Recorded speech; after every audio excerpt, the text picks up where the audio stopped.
மதிகட்ட மகிழந்தனை 18 கரம் கொண்டு மண் மீது சாய்த்தவள் ஓடி வருகிறாள். அனலாக எழுகின்ற அக்கினியில் நின்றாடும் அங்காள பரமேஸ்வரி ஆடி வருகிறாள். நாகமணி மண்டபத்தில் நல்லாட்சி செய்கின்ற நாகலிங்கம் தேவி அவள் ஓடி வருகிறாள்.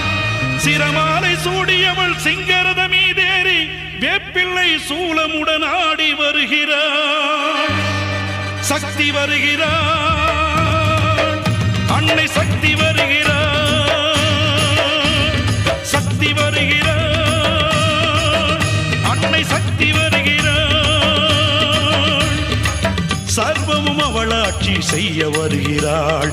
ஓம் சக்தி ஓம்.